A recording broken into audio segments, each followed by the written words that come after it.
Olá! O Trabalho em Voga tem como objetivo trazer uma reflexão acerca da importância da didática. Um exemplo para ilustrar essa questão é nos apresentar uma situação na sala de aula. Observemos o quadro ao lado.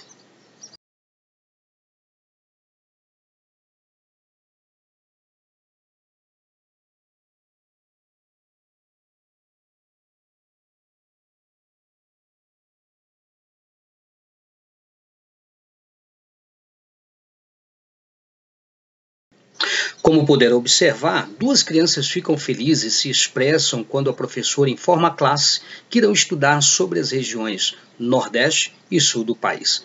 Uma delas, com sotaque nordestino, Oxente, diz que dessa vez poderá contar um monte de história sobre a sua terra. A outra, com sotaque gaúcho, Bah, diz que irá contar lá dos Pampas. O que nos surpreende ao ver a ilustração é a forma como a professora responde ao ouvi-los.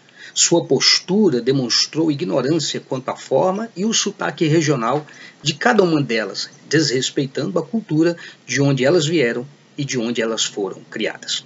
Daí a importância da didática e do conhecimento prévio na hora do ensino, pois numa sala de aula, como em qualquer outro lugar, podem existir várias pessoas com pluralidade regional. Neste caso em específico, crianças nascidas em regiões diferentes e com culturas diferentes que frequentam a escola. E aí nos vem a pergunta: qual a importância da didática no processo de aprendizagem? A importância da didática neste processo auxilia o docente a desenvolver métodos que favoreçam o desenvolvimento do indivíduo, condições e modos de como realizar a instrução adequada a que se propõe a lecionar, para que todos aprendam e possam assim compartilhar também desse aprendizado e dessa experiência. Isso leva ao conhecimento prévio do aluno. Se a professora desconhecia e não dava a mínima atenção à cultura regional, à fala e à escrita típica de quem foram, de certa forma, acostumados e vividos neste lugar, evitaria o vexame, a discriminação e o preconceito. O nosso país tem uma diversidade muito grande em nossa língua, em virtude dessa pluralidade regional. Embora exigimos o falar e o escrever corretamente, precisamos respeitar as diferenças locais, regionais e culturais. Obviamente, a partir desse conhecimento e dessa conscientização dentro dessa exigência, através de orientação e instrução, o aluno saberá se expressar corretamente através da fala e escritas em momentos específicos. Quando houver algo que exige um formalismo maior, falar e escrever conforme as regras do nosso português serão necessários. Caso contrário, a cultura através da língua e costumes poderão ser expressos livremente sem haver necessidade de serem tão formais como a professora estava exigindo dos seus alunos. É interessante pensar que na década de 1920, Jean Piaget identificou as estruturas mentais como condições prévias para aprender. Já nos anos de 1960, David Ausubel chamou de conhecimento prévio os conteúdos fundamentais para adquirir novos conhecimentos. Segundo Novak e Gowen, em 1996, é o conhecimento ou consciência de algum objeto, caso ou ideia, mas que pressupõe um conjunto de outros conhecimentos, afetivos e contextuais, que igualmente configuram a estrutura cognitiva prévia do estudante que aprende. E que o elemento básico e determinante na organização do ensino é a teoria da aprendizagem significativa, que estabelece o quê?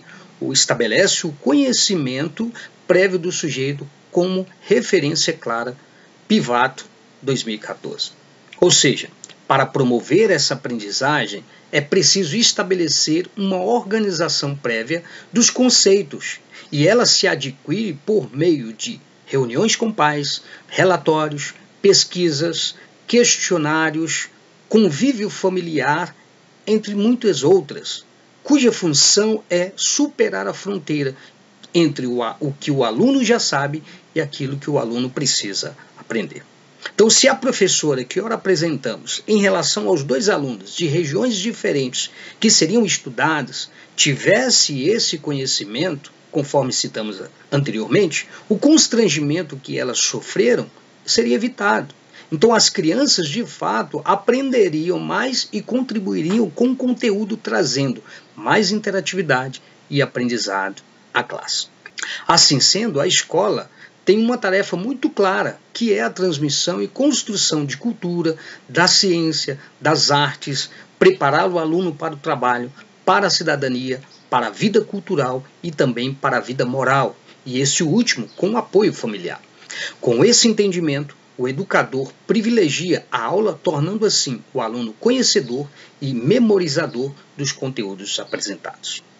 Me colocando no lugar da professora para lecionar esse assunto, primeiro eu identificaria na turma os alunos que porventura nasceram em estados diferentes, em específico as regiões que seriam estudadas, Nordeste e Sul, pois essas regiões são muito ricas tanto em cultura como em costumes.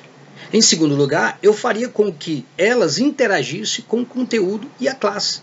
Nada melhor do que elas mesmas falarem e explicarem como é viver numa região dessa. Particularmente, eu partiria desse ponto para avaliá-las. E terceiro, seria muito interessante aprender com elas, mesmo que eu tivesse todas as informações a respeito dessas regiões. Sempre tem algo a ser acrescentado no aprendizado. E isso é muito importante. E precisamos considerar isso também.